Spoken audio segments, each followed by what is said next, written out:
Welcome back to Net Time, where there's going to be a lot of talk about conference tournaments. We had two of them get done on Saturday, one of them being the East Husker Conference tournament featuring a pair of top three teams, number 2 North Bend Central against number 3 Stanton. North Bend Central had won 31 straight sets since September 9th, almost 5 weeks, going 2-0 or 3-0 in all their matches. Stanton took care of that in the opening set on Saturday, winning that first set 25-16, but North Bend Central, they responded the way you would expect a championship team to respond.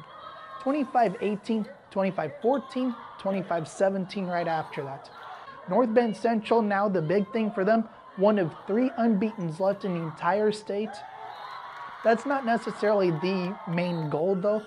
But one thing Coach Amy Stirrup talked about was that the East Husker title was one goal that they crossed off their list. Oh, I mean, it means the world to them. They have their set goals that they set at the beginning of the year, and one by one, they're knocking those goals out, and it's just one more step on the ladder for us. One of those big hitters for North Bend Central, Brooke Frederickson, a 4-year starter, talked about what this title meant. Well, we worked so hard these last 4 years for this conference title, so it means a lot to win it. Also, we had the Goldenrod Conference on Saturday. There are only a couple area teams in that conference, but one of them is 4th-rated Humphrey St.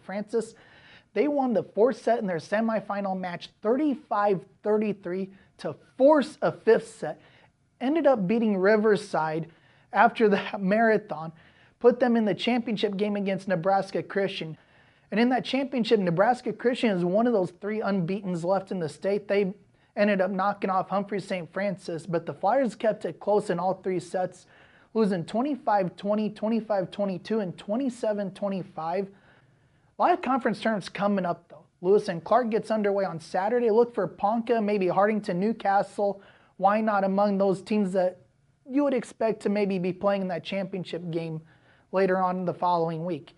Also starting next week, you have the Mid-State Conference tournament, which really seems to be Hartington Cedar Catholic against the Field. Maybe Battle Creek could be one of those teams that could also make some noise there. Niobrara Valley Conference also begins next week. That's probably the most balanced out of the conferences. The top 3 teams in Class D, Ewing, Elgin Public, Pope John, North Central, all in that conference. Also, don't count out maybe a team like Chambers Wheeler Central among those teams, kind of in that mix, but this one looks like it's probably the most balanced and could, I would imagine, be the most competitive out of those conference tournaments next week. We'll talk a little bit more about those next week. Not a whole lot of big matches coming up. You got Wayne against Lutheran High Northeast. Also, Norfolk High hosts their final home match of the season. For all of us here at Net Time, I'm Nick Benish. Thank you for watching.